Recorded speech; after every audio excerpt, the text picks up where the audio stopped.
On this week's FPL Happy Hour. And then, little return from Bowen, Soufal blank, Martinez blank, Fernandez blank, Salah blank, Bamford blank. It was, Shooting blanks, mate. yeah. And then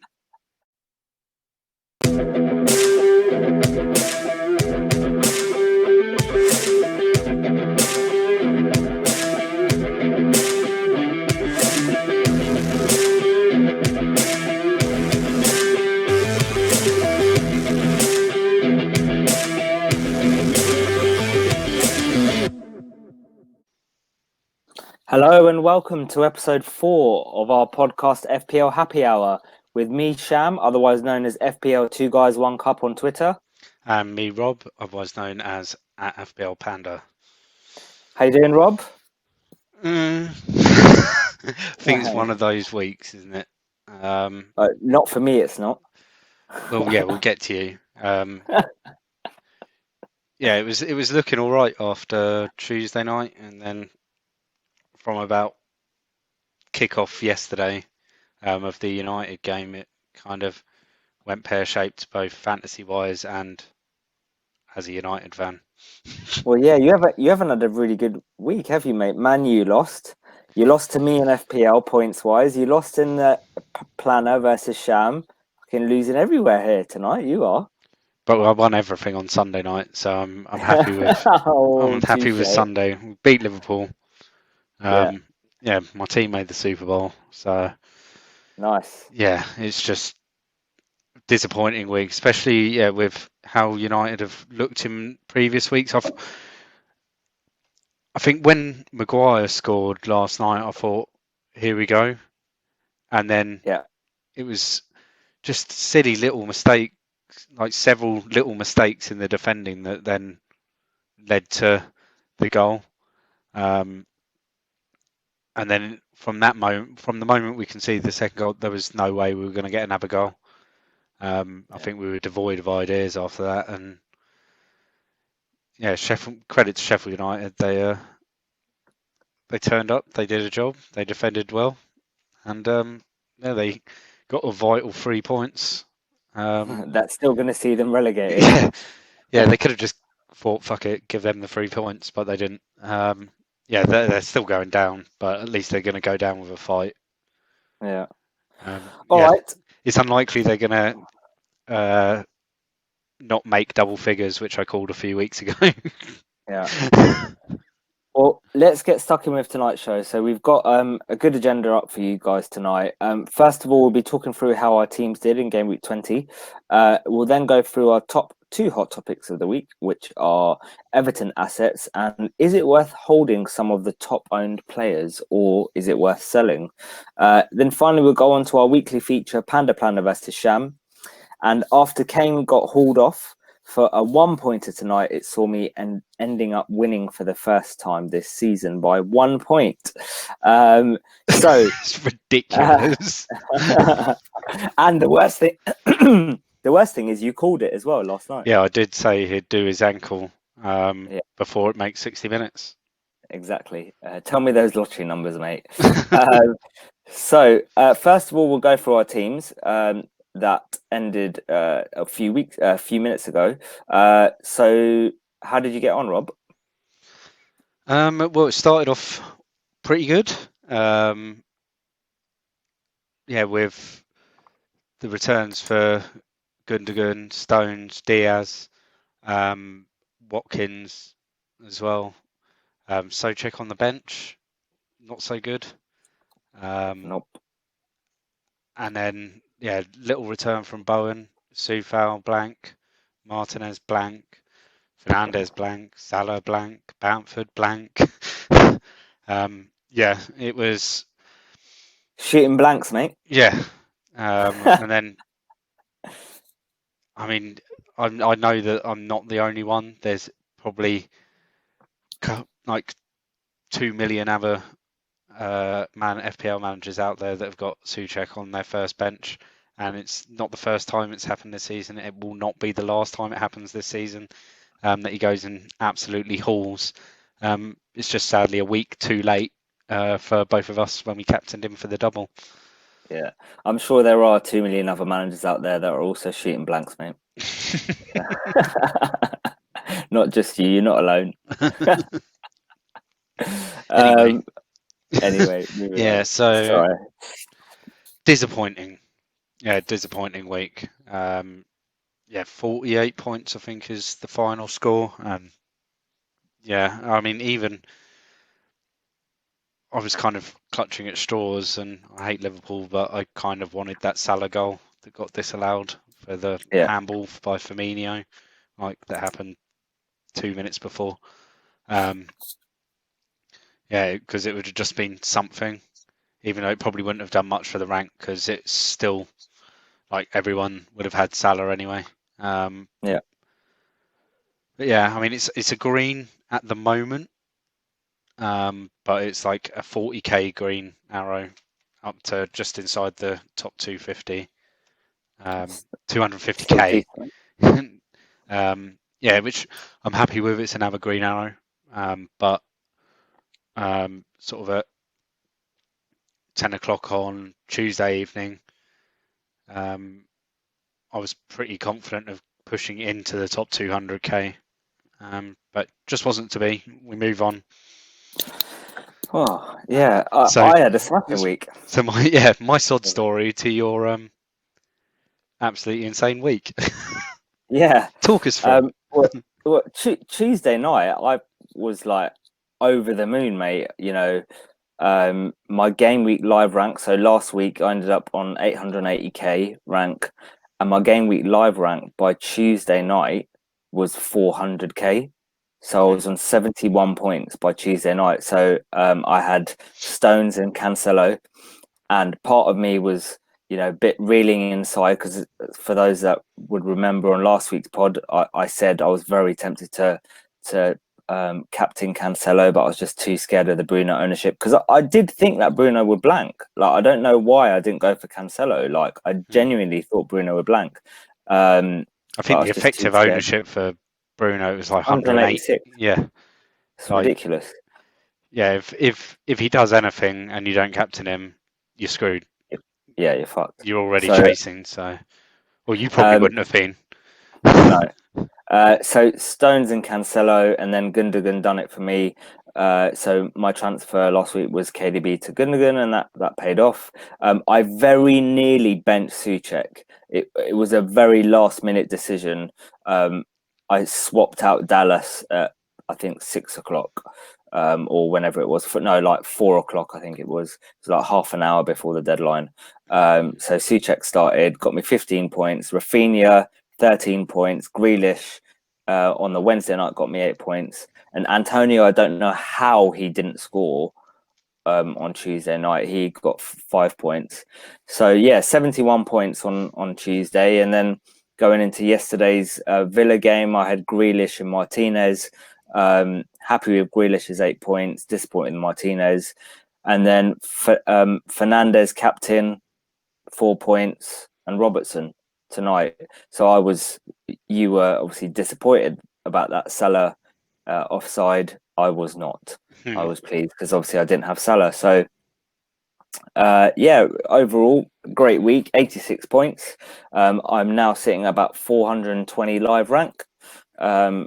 So Catching up. onwards and upwards. I'm catching up, mate, bit Yeah, by bit. smashed it this week. Great Yeah, stuff. so very pleased. Right, okay, so let's move on. So I guess the next section is our hot topics, and the first hot topic we're going to talk about is Everton. Yeah. So do you want to take it away, mate? Yeah, so I mean, we didn't because you were too busy celebrating West Ham being in the top four, which it lasted for 48 hours. You were in the top four, and now Liverpool back into fourth. But yeah, Yeah, we didn't have a chance to really get some topics off anyone this week, so just kind of had a look around the community, see what people are talking about at the moment. And I mean, last week a lot of the talk was about Leicester, and I mean it still is, but we're not going to spend time doing another 20 minutes of sitting talking about the same thing we spoke about last week. So Everton is another one that's cropped up with this the treatment room at Goodison is emptying, and they've got some of their big players back, and how that affects them moving forward for their assets. I mean,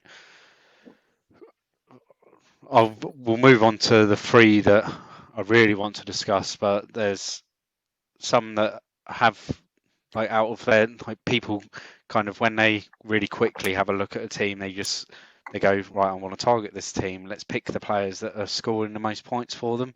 And at the moment, Sigurdsson and Richarlison, even though they've got the most points, I thought it would best be good to touch on them to say why you shouldn't be considering them. So Richarlison will start with 7.8 million, 4.2% owned, and he's got 52 points so far this season. Now in the past he was a real FPL favourite. I think for the last 2 or 3 years he's been one of those names that you'd just constantly have in your side. But that was when he was playing. He was a midfielder on the game playing as a forward. Now he's a forward and he's actually playing back in midfield. And he's playing very much as a winger in the system that Ancelotti wants to play. Wide out on the right, not on the left, where he prefers playing anyway. He's been really quiet this season and no returns in the last 7 game weeks, which is awful. So don't get Richarlison. I think you can agree there. Yep. And then Sigurdsson, who a lot of people started picking him up because James was out, and thinking that he's gonna sort of just pick up where James left off, and being this major creator in the team, and he just really isn't. It's his most productive period of the whole season has been when James has been out injured. And then on Wednesday night with James back, Sigurdsson was on the bench, and I think that's where he's going to be until James gets injured again, which I'll touch on in a second when we move on to him.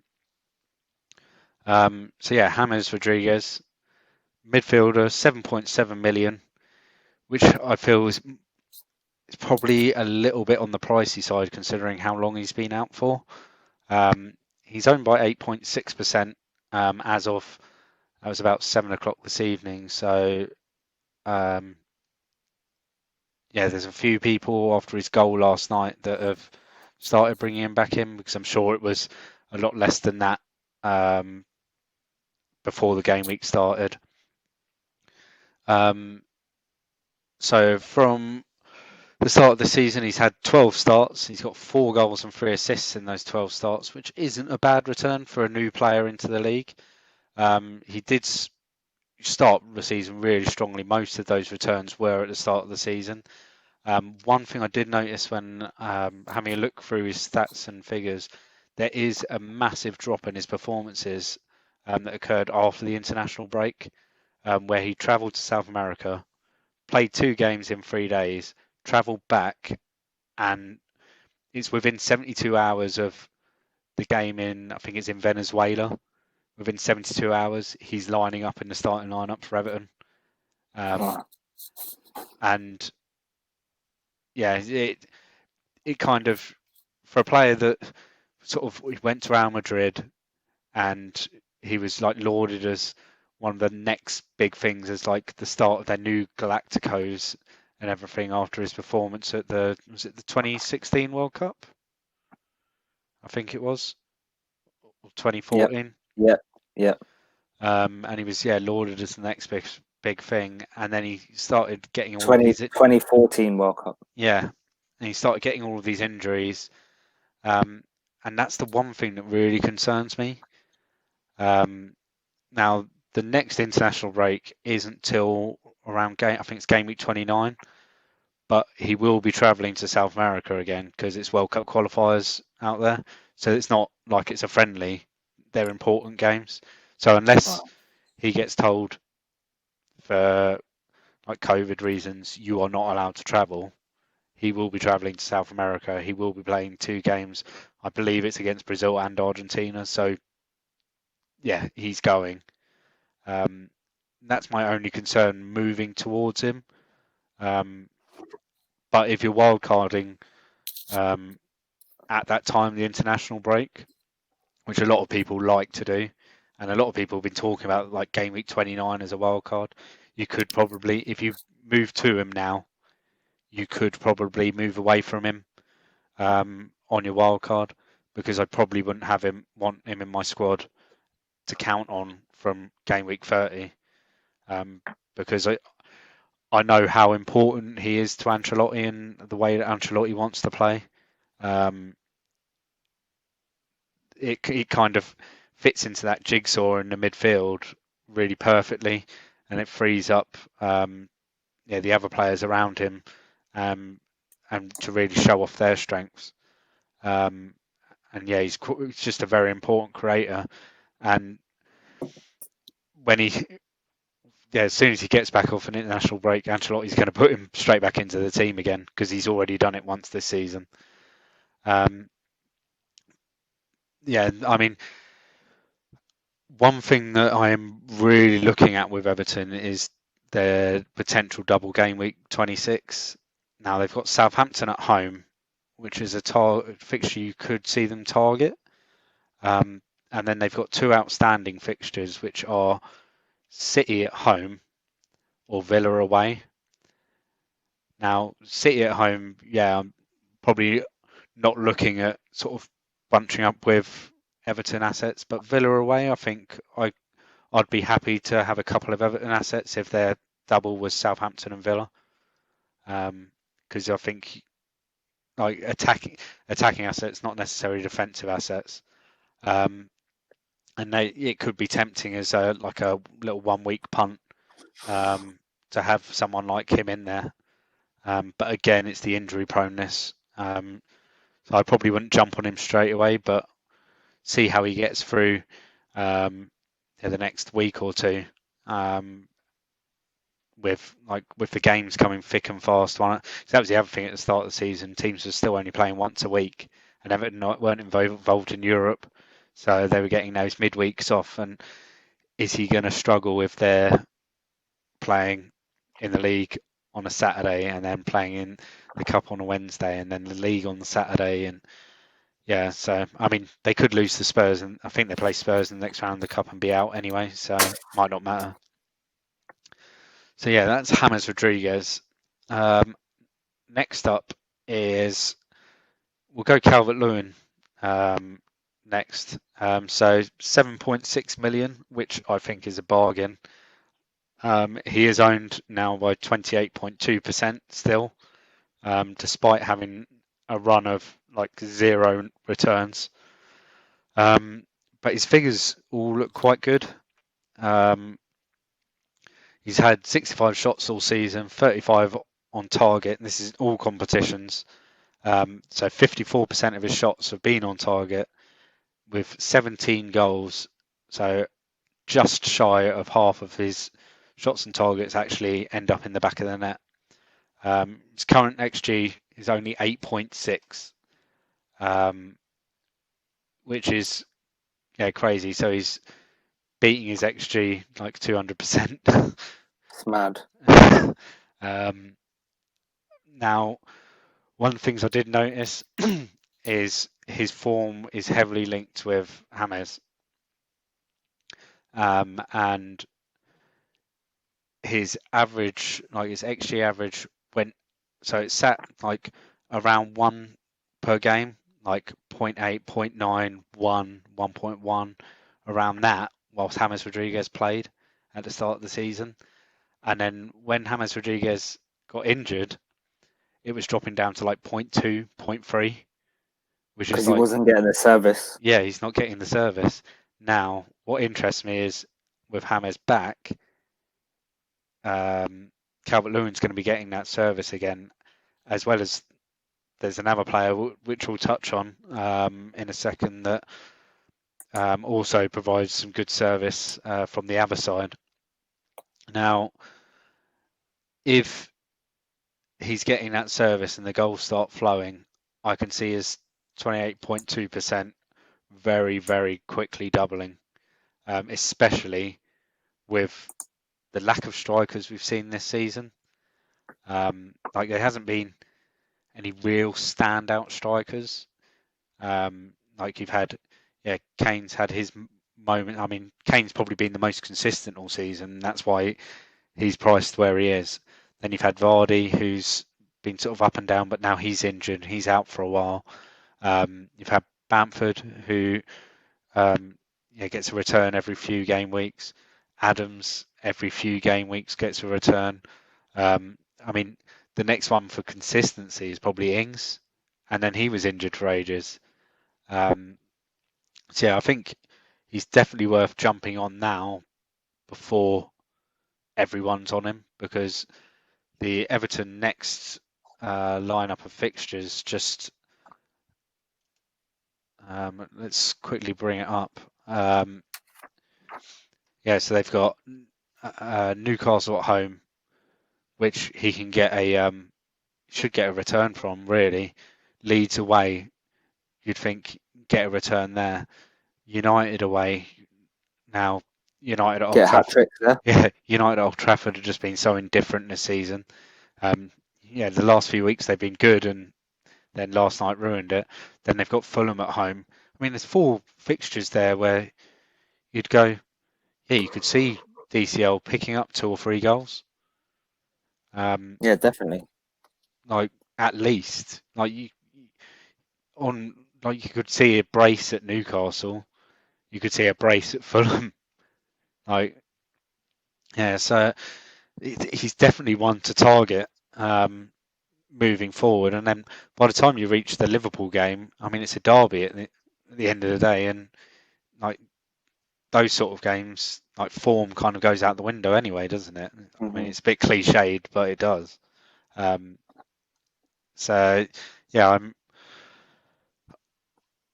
I'm really confident on Calvert-Lewin at the moment, moving forward. I think with tonight's news of Harry Kane, it's kind of reinforced that a bit.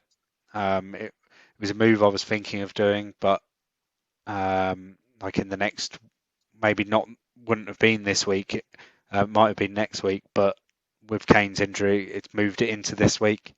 So yeah, how do you feel on Dominic Calvert-Lewin? Yeah, I agree. I agree. To be honest with you, I think it's more of a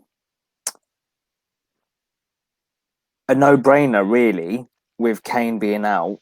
Well, we don't know how long he's out for, but I would say let's wait to hear on what his news is like. If Kane is not out and he's back miraculously for this weekend, then I still prefer Kane over DCL. But if Kane is out, then who else is there really? You know, um, and at any price range, to be honest with you, my number one choice personally, if I'm looking at any striker at the moment, is Antonio. I think if you don't have Antonio, you need to get Antonio. And And then I mean, he's ridiculously cheap as well, isn't he? yeah, Really? I'm just looking across all strikers. Forgetting about their price, who are the ones to go for at the moment? What strikers are performing? I would personally go Antonio, followed by DCL, followed by Watkins. Who else is there that's got good fixtures and form coming up? No one really. We don't know how Chelsea are going to perform. It's really difficult to tell. Kane's out, so yeah. I mean, I think by default it's DCL, and plus his ownership is 28%. So the fact that they've got at least two good fixtures coming up in Newcastle and Leeds, which he could definitely at least get a return in both. Yeah, I definitely think he's a go-to, and he's probably going to be one of my moves this week now. Now with the Kane news. Yeah, I mean, if like we wake up tomorrow morning and the news is Kane is out for like 6 weeks, a couple of months or whatever. I can see that 28% ownership being probably around 40. 40% by the deadline at the weekend, because a lot of people would have been they'd have got rid of De Bruyne. They'd have had their heart set on moving out one of their forwards, whether it be like a lot of people I've seen are thinking of trying to move out Shay Adams. That's who I'm trying to move out, or Bamford. Now, they'd have had their heart set on using all of that delicious money to spend it on Kane. Mm-hmm. And they're not going to have it, so they'll now look to like the next highest scoring forward, and at the moment it's DCL. So yeah, and he's got the fixtures, and then I mean, the sort of stats going alongside James and how he's performed with James there and without him there, it just screams like, if James is back, you need to have DCL in your team. We saw how like he was returning almost every week at the beginning of the season. So yeah, he's a definite for me as well. But one I want to watch probably this week, and then moving forwards, he'll probably come into my team because there is that money there to be spent. Is Luca Digne.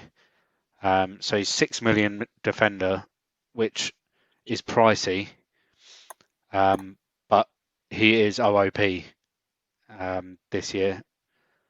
He's playing as a winger with Ben Godfrey sitting at left back.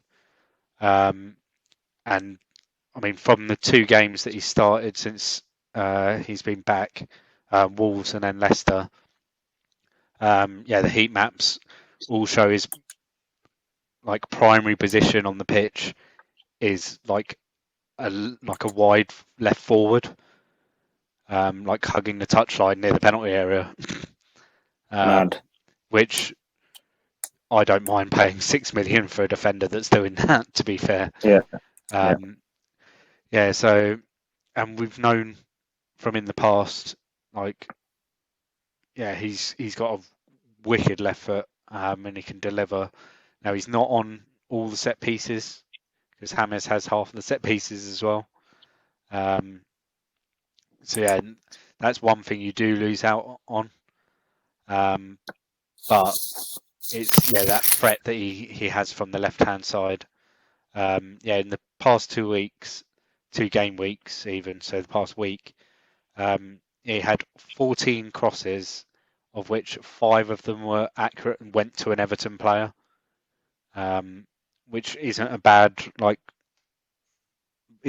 rate. So it's 1 in 3 crosses he has hitting a target. But I would only be getting him for his attacking output. Like Not with Pickford in goal anyway. Yeah. There's a lot of talk about them signing the keeper they brought in on loan, like permanently. But yeah, last night that was shocking. That was. We've seen some horrendous moments from Pickford in the last 18 months. But yeah, last night that was it was another one to add into the collection. And that's cost his side 2 points at the end of the day, for a team that are fighting for a European place next year. They want to be in a European competition. Ancelotti isn't there to sit in mid-table with Everton, is he? He's there to take them into Europe and take them out into the arse end of nowhere in Eastern Europe somewhere. Europa Where we might be League. next year. Well, you're going Champions League, mate. Don't worry. Yeah.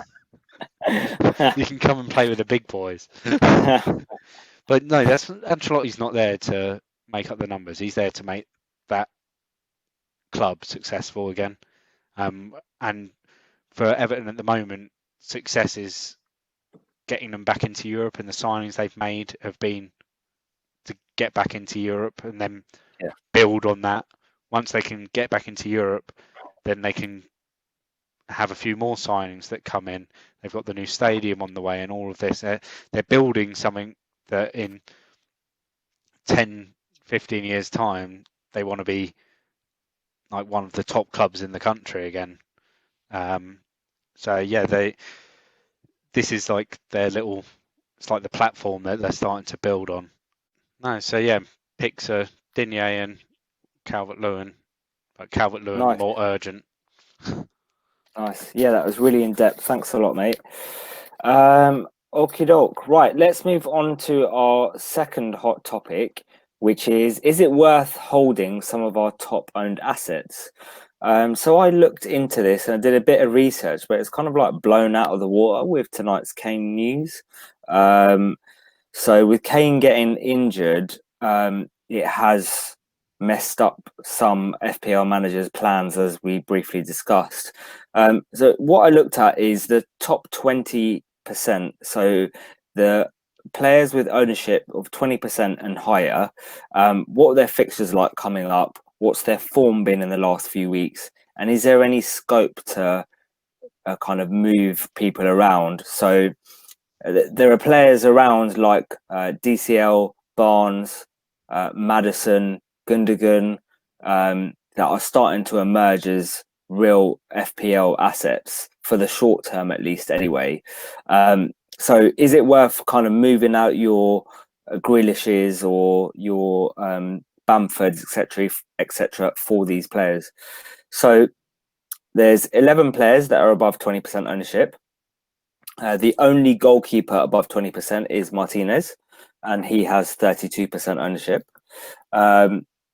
Personally, I don't think it's worth taking out Martinez. I think he's doing a good job. They've got Southampton coming up, followed by West Ham, Arsenal, Brighton, and Leicester. My opinion is I don't really think there's worth doing moves for goalkeepers unless they're in really bad form, and someone like a Ramsdale or a Pickford potentially. Although I probably wouldn't move Pickford Ramsdale out played well right last now. night. Yeah, last night, but he hasn't been bringing in the points, has he? No, Like in yeah. general. I think they've kept one clean sheet all season or something like that. So no, I wouldn't be moving out for Martinez. If we move on to defenders, we've got 3 defenders over 20%: Justin, Chilwell, and Robbo. Now, again, it's really difficult because with Kane now potentially out and with De Bruyne out, where are you going to put your other money? So if you've got the likes of Robbo and you're coming off, why are you coming off and who to? So is it to save money? Probably not.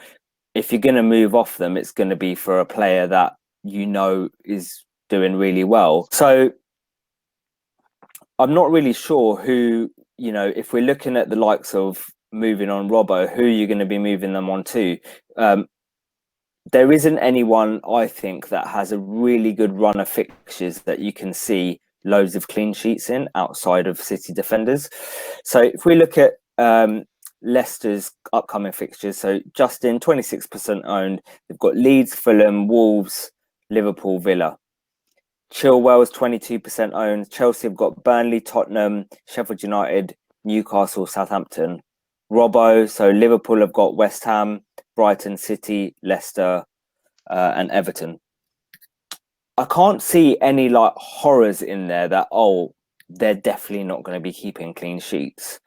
So for me, out of those 3 defenders, I don't think it's worth moving any of them on for. I don't know. What do you think from those defenders? Is it worth moving any of those on? For me personally, I don't think so. No, I'd probably hold them at the moment. I think, Liverpool, they looked a lot better tonight. And I think those returns like Robertson, for example, like if I was coming off him, there's only one person I'm then moving to, and that's to TAA. Yeah, exactly. Yeah, so if I had Robertson, I'd hold him unless I wanted to burn a transfer. Like if I had 2 frees, but I didn't know what sort of moves I wanted, but I had a bit of money in the bank to make that upgrade, I'd do it. But yeah, Justin again, yeah, I'd probably wouldn't want to touch them at the moment. I'm kind of at that stage in the season where I'm like looking around midfielders and forwards Yeah, if I'm agreed. relatively comfortable. Then so we move on to midfielders, and with KDB out, it's really difficult because it's a case of if you're taking out the top owned, so we've got Son at 59%, Bruno at 56%, Salah at 37%, and then you've got Grealish at 37% also. So Salah's not in good form at the moment. The only people that I would consider moving Salah to is Mane. Um, to be honest with you, if you're doing a sideways move, and do you want to do that sideways move? Potentially, Salah's been kind of more in a creativity role. Mane's been more attacking, and you saw that tonight with TAA, producing in for Mane, and that's going to benefit Mane more than Salah on the opposite side. So with Kane out, do you really want to be taking out Son now? They've got some good fixtures coming up. I think he's a hold rather than a sell or a buy. Bruno is Bruno. He hasn't been performing well recently from an output point of view, but he's on pens. United can get a pen anytime. And again, who are you going to move him on to, you know? And to be honest, the same with Grealish. He's performing really well. They've got doubles coming up, so I wouldn't be taking out any of those four. And now comes the interesting part, which is Bamford and Kane up front. So you got Bamford at 48%, Kane at 48%, and DCL at 28%. So as we discussed tonight, I definitely wouldn't be taking out DCL. But with Kane's injury now, obviously you're probably going to have to, depending on how many weeks he's out for. If he's out for longer than 2 weeks, I'll definitely move him on. And Bamford's an interesting one. So Bamford's one that I looked at. So I looked at his output between weeks 14 to 16 versus weeks 17 to 20. And so his output between 14 and 16, he got 18 points, and he had an XG of 1.61. 1 goal and 2 assists in that time, 3 big chances. 17 to 20, bear in mind there was a blank in there at 18 as well. So I'm comparing 3 game weeks across 3 game weeks. He had 5 points, no goals, no assists, an XG of 0.84, 1 big chance. So his output is significantly less. He's still having a lot of shots though. So he had 9 between 14 and 16, and he had 8 between 17 and 20. The only consideration you've got to think is, do you want to hold him for the double that's coming up in 26, or do you want to kind of bring him back in for that, depending on his form at that point? With Kane now out, is he someone that you want to keep on the bench? So I have this dilemma. So I've got Vardy, and I didn't sub him out last week. I didn't transfer him out last week. So I've still got him, and I'll probably do Vardy to DCL. And Bamford will probably just be my first sub, to be honest with you, until I see someone to buy. Because I've got all that cash, so there's no need for me to transfer him out right now and waste a transfer, unless there's someone really good that I see that's starting to perform. Potentially Ollie Watkins with their doubles coming up, depending on, again, their form. But do I want Grealish and Watkins? I'm not sure. In terms of Leeds fixtures, you've got Leicester, Everton, Crystal Palace, Arsenal, Wolves. So indifferent fixtures, I would say. Not amazing, not great, but not shit either. So it's a difficult one. I would say if you don't have Antonio and you don't have DCL, then it's worth potentially moving Bamford out for. Is my personal opinion on that. So yeah, really, out of the 11 top 20%, I think the only person moving out is Bamford. And obviously, if you've got Kane and he's injured, obviously you need to move him on as well. Yeah, So, any thoughts on that? yeah, I'd agree. Yeah, he's the one player. Like, I mean, yeah, I've got Che Adams at the moment as well, who I'm kind of taking the priority at. But yeah, I'll probably have Bamford just sitting there as my sort of first or second sub. Um, yeah, and only make that switch to someone else. I mean, I might just, if after a couple of weeks I haven't moved anything else, and as I said earlier, like needed to burn a transfer, I could just go Bamford to Antonio, and then have him just like Antonio just sitting there for the rest of the season. But yeah, and then there's the doubles and everything. So I mean, I think the general thought is around game week 24, we should see the map of the doubles and blanks start to really generate.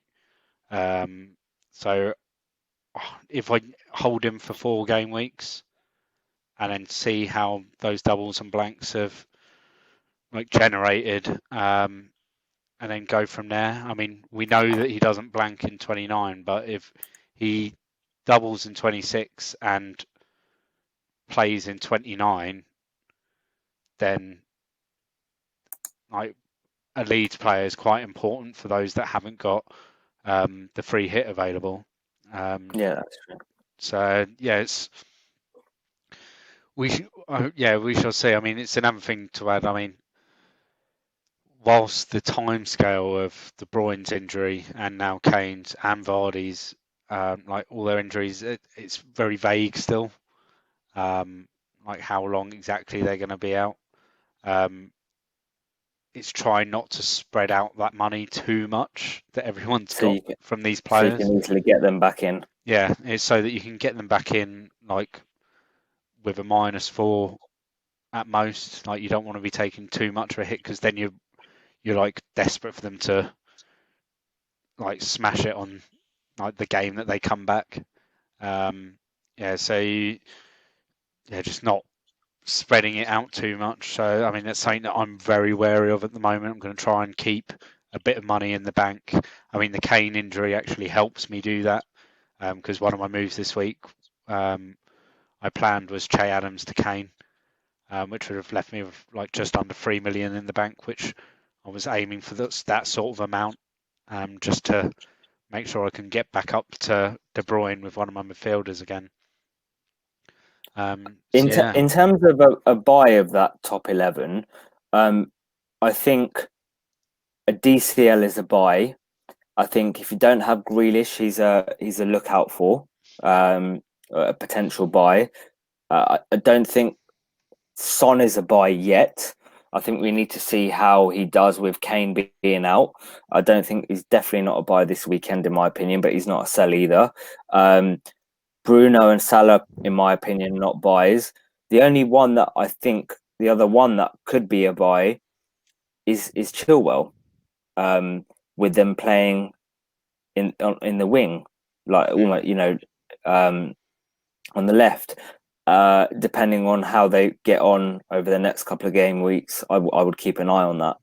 yeah, Um, so, I wouldn't be jumping straight on any Chelsea assets straight away. Like no, I'd yeah want to see them after a couple of weeks working with Thomas Tuchel to see where they're going because they had one training session, didn't they, with him before they played, and that's not enough to really see what he wants to do tactically with them because there's going to be a change in their formation and the system they play, and I can see them going back to that back five with or even a back four the with Chilwell and James moving further forward. Um, yeah, but yeah, we don't know, and I mean I haven't got the most confidence in him as a manager anyway. He's very, from what I've heard from some Chelsea fans, he's very is a lot like Emery, um, sort of at PSG and very unsuccessful. Like won the league and the cup countless times there, but never took them to the Holy Grail, and yeah, it seems very much like that, and I think that's why they've only given him 18 months rather than a longer contract, because I think it's a very much quite high risk, but he was the only person out there. Yeah. Unless they brought back Rafa, which would have been hilarious. They may as well do it while the fans can't get in the stadium. Exactly. Right, so that's a wrap on the second hot topic. Now it's time for the 5v5 Panda Planner versus Sham, our weekly feature. Last week, I beat the planner by 1 point after Kane went off with a 1-pointer. I had De Gea, Cancelo, Lookman, Bowen, and Bamford with 27 points. And Rob had Areola, Dallas, Bruno, Sterling, and Kane for 26 points. So he went into the game with Kane needing at least 2 points for the draw or a return for the win.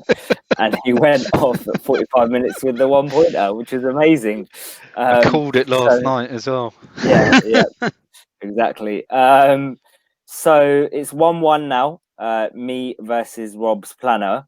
So let's get on with this week. So for first-time listeners, I won't go over the rules all over again, but basically I pick 5 players and Rob's transfer planner picks 5 players, and it's a draft-style pick done live. And yeah, that's basically it. So I will toss the coin as usual, Rob. What do you want? Tails, I'm guessing? Yeah, we'll go tails again. It's been Okay. Go 3 out of 3. It is, oh my fucking god, it's tails again, mate. Oh, tails again. Oh, so number 1 pick. Oh, and this is really annoying now because like stick to your transfer planner, mate. That's the rules. Heung-min Son. Okay, I don't think that's a bad pick. It's not bad. It's just you kind of want to. You do want to see, don't you? DCL for me.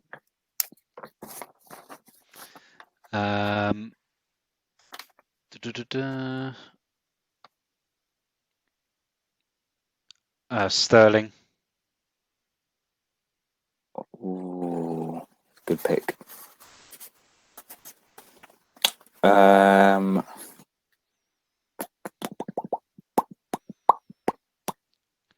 Really annoying. Sterling's at 10.1%.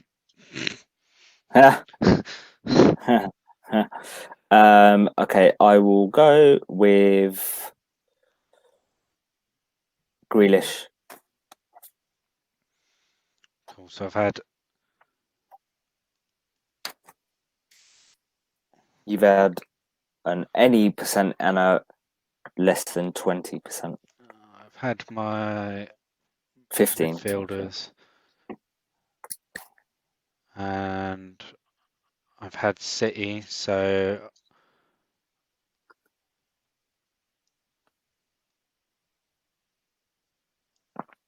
Werner, interesting. Okay, I am gonna go with. So you can't pick any more midfielders, so that's fine. So I'm gonna go with Cancelo, even though he may not start.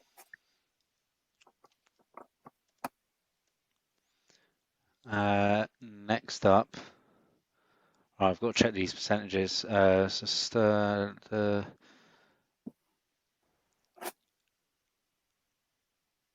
Just about Michael Keane. Michael Keane. Yeah. Oh, Everton defender. Yeah. Who did you think it was? Like Roy's illegitimate son? No, I was thinking Moise Keane for a second. Everton. I was like, where he hasn't played there for ages. How is he picking him? I think he's actually. Has he made his move permanent? Oh, is it to PSG, Keane. right? I think he's permanently there now. I mean, he's useless there, as well as he's just slightly less useless there. But it's because he's got Mbappe and Neymar to play with.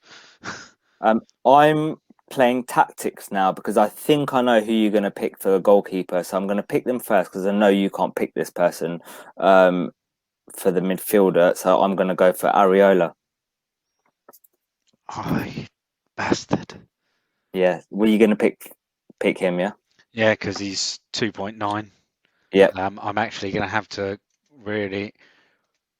I fucked you there, mate. all the goalkeepers are. Who's next on my list that's like low owned? Jesus. Patricio? I'm helping you out here. Patricio is 4.7, right? is he 4.7 on Yeah, yours? Yeah, so it's yeah, Patricio then. yeah, Yeah, I had like Lloris, Mendy, Schmeichel, but they're all above 5. yeah. Okay, so that's our 5v5 pick. So we've got for Rob, we've got Patricia in goal, Keane in defence, Son, Sterling, and Werner. Very, very strong side, mate. Very strong side. Got potential to go mad there. Um, I have Areola in goal, Cancelo in defence, Grealish and Barnes, Harvey Barnes, in midfield. Oh, I didn't say Barnes because you said Patricio, but yeah, I've chosen Harvey Barnes as my midfielder. Um, Just make it up as you so go along, aren't you, really? yeah, yeah. So Barnes and Grealish and DCL up front. It's yeah, two strong teams that could both go a bit crazy. I mean, even like the game week just gone, like some of the picks, they're really good picks. Yeah, Yeah, let's have a look at this week. So, do you want to talk us through? Should we go goalkeeper first, and then yep. so Go on. why did you pick Areola apart from because you didn't want me to pick Areola? Well, I think he's got the best shot of keeping a clean sheet outside of City. To be honest with you, it's a really tough week this week in terms of deciding from a defensive point of view who's going to keep the clean sheets. Hmm. I think there could be goals this weekend. I really can't see many clean sheets. So West Brom struggling to score goals. Fulham playing a lot better defensively. So yeah, Areola was the reason why I went with. Yeah, that was the reason why I went with Areola. Yeah, I mean it's similar with Wolves and Palace. So why it's picked out Patricio, like I mentioned that. I mean, Areola was the only pick under 5%, and that's what I was limited to by that point. Edison was the top pick for the week, which is obvious. Yeah, Then it was Areola. Then it is Lloris away at Brighton. Then it's Mendy at home to Burnley. And then Schmeichel at home to Leeds. And then after that, it's Patricio. So he wasn't even on my short list. But yeah, Palace at home this season. I mean, they haven't like set the world alight attacking wise anyway. Yeah, at home they've scored 13 goals in 10 games at home. So yeah, 1.3 goals a game. It's not great. Yeah, so that's why I picked him.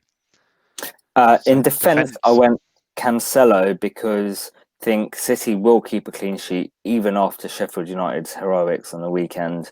And I wanted a City player in there. Um, I was thinking about Gundogan for City, but I actually prefer Grealish and Barnes to him, and I'll explain why when we talk about midfielders. But yeah, Cancelo scored was my hero last week, 17 points. Um, and I think he can do similar again. Yeah, so I had Michael Keane, which is a bit like out of the box pick. I think it's because of his goal threat. Yeah, hasn't he got a couple of goals? Let's have a quick look. I think he's got a couple of goals this season. But yeah, I mean he averages 4 points every 90 minutes. Everton, yeah, well, despite the fact that they're the goalkeeper troubles. But Newcastle haven't set the world alight attacking wise, so there's potential of a clean sheet or an attacking return. But I don't think I'm going to be counting on Michael Keane to win this game week for myself or the planner. Yeah, well, in midfield, I went with Harvey Barnes and Grealish, and the reason is I think there's going to be shitloads of goals in both of those games. I think so. The last Southampton and Villa game was 4-3, and the last Leicester Leeds game was 4-1 to Leicester, and I genuinely think that there could be 4+ goals in each of these games, and if anyone's going to score for Villa or assist or help them, it's going to be Grealish. And I think Barnes is playing really well at the moment. He got the assist a couple of days ago. He's taken loads of shots. Leeds are so shit at the back. We know about that. So those were my top two midfielders. And actually, I got everyone on my list. So if I don't win this week, I don't have any excuses. Like that was my top 5. Nice. So yeah, I got everyone that I wanted. Kane was actually number 1, but obviously after tonight I couldn't pick Kane. So yeah, that's why I went Grealish and Barnes. Yeah, I've got Son and Sterling. I mean, that Son pick actually, it could work out. Like if he ends up starting sort of centrally as a centre forward, basically, then yeah, that pick could be gold dust because that Brighton defence, they haven't looked at it at all this season, and yeah, I think if it's a game where Mourinho can go after a team, Brighton is one of those teams that you can go after. Like, and you probably wouldn't want. You'd probably prefer to be on the front foot against Brighton than on like sit back and defend against them. So I think they could potentially try and go after chase the game, and try and get some goals. And then like after the defeat tonight, where it's going to be disappointing, but they played well in spells as well. There might be a bit of backlash from Spurs. Sterling, I mean, he's now the primary candidate at City with De Bruyne out, Aguero still AWOL. So yeah, like attacking wise, I mean, apart from Gundogan, yeah, Sterling is the player most people are looking at now as the captain options. And then, yeah, I mean, City aren't going to struggle like United did against Sheffield United. Yeah, they're gonna do well. I wouldn't be surprised if they stick and have a 4 or 5 in at the weekend. Oh, I think it'll be tight. I think it'll be 1-2 You think? 0. I Yeah, think they definitely. could open them up again. Yeah, they just look like the run of form over the since Christmas. They just look like they really believe they're going to win the title. And like nobody can score against them. Yeah, I think it'll be 1-2 0 personally. I think it'll be more. Well, we shall see. Yeah. We'll So see. forwards. So I've gone for DCL, and I don't really need to say anything more than for reasons we've discussed all podcast. To be honest with you, you did the hard work for me and all the research, so I couldn't not pick DCL after your lovely research and informed. So I'm just going to leave it with you to tell us about your forward. Werner, that is a pick. It is a pick. I think it's. I mean, is he going to start? That's the thing now. So the way that the algorithm's written, and the way that I pick the team, so I filter it so that the players must have played 75% of minutes, and then the algorithm's written so that for every minute the player misses of the season, it reduces the projection slightly. So, like, it's basically to prevent someone from hauling in one game week and then it playing around with the algorithm too much. So, like, if we've got it calculating against the number of minutes played across the season, then it should bring that projection down. Now, Werner, yeah, I mean, he averages at 4.5 points per 90, which actually, when you look back, it doesn't actually seem that bad. But yeah, I think it's coupled that with yeah, playing Burnley at home, where Burnley haven't been great at all this season away from home. Yeah, I'm not sure if you don't start, it's a disaster. But it might be interesting to see whether Tuchel's managed to have like a couple of days on the training pitch and work on a new system that brings him in, because he is their best striker. Like, there's no doubt on the goal scoring capability of Timo Werner, but it's finding a way of bringing that out and getting the best of him, because at the moment they haven't been able to. And whether it's him cutting inside from the left, I don't believe that's his strong. I think he plays stronger centrally. And yeah, it's a strange one, but we'll go with it. We'll see what happens. If Yep. he's going to haul at some point in the season. Like, let's be honest, there'll be a week Right. where he does score a brace, so it may as Yeah. well be this week.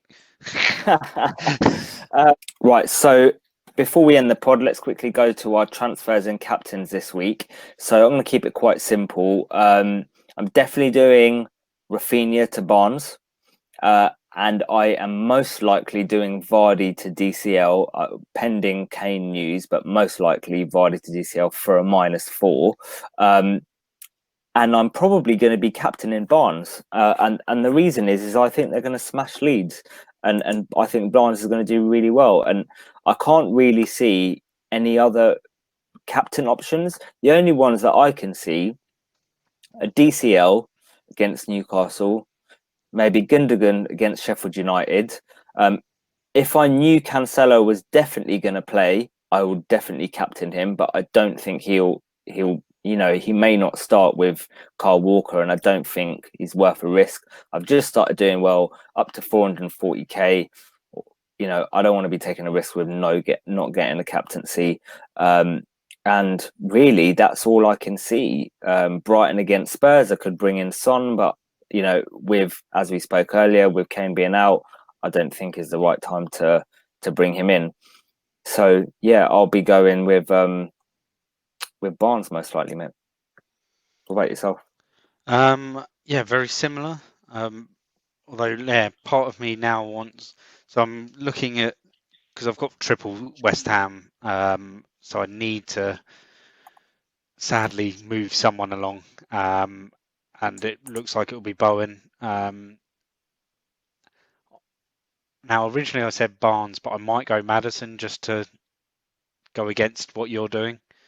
No, in all likeliness, it will be Barnes. Yeah, as you've said, the numbers speak that way, and the potential for goals is a lot higher than with Maddison. Although I do still believe that you're getting more all round from Maddison, like with the potential for assists as well. But it's something that can be considered in the next couple of weeks. But yeah, we'll just see about that. And I think I'll probably take a -4 as well, because I think I've talked myself into DCL through this afternoon and this evening, and I was kind of had my heart set on getting rid of Che Adams, and it was going to be to Kane, but yeah, I can't see him getting a return at Villa.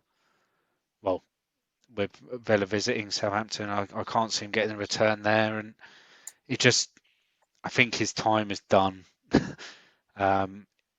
in my squad, and I can always move him, move back down to someone to free up more funds. It'll probably be Antonio coming in for Bamford in a few weeks' time, just to free up a bit of extra money. So yeah, I think I'll take a hit as well this week, but I'll probably captain DCL instead. I think he's due that haul, and with Everton looking like they're back to full fitness and getting unlucky not getting 3 points, I think it is time. So yeah, that is me. Okay, well, we shall see how things happen this weekend. Before I wrap up, is there anything else you want to add, Rob? No, let's hope for a not like a better weekend, a more consistent weekend to the midweek games. 'Cause it started off well, but then petered out with me shooting blanks. Thanks for tuning in, guys. We are a new pod, so any feedback is really important to us. You can find us on Twitter at FPL_happy hour. We're also on a number of podcasts, including Spotify, and on our YouTube channel, FPL Happy Hour. Please like, subscribe, and share, and retweets are really appreciated. So until next week, have a great game week, and may your arrows be green. Good night. Cheers, guys.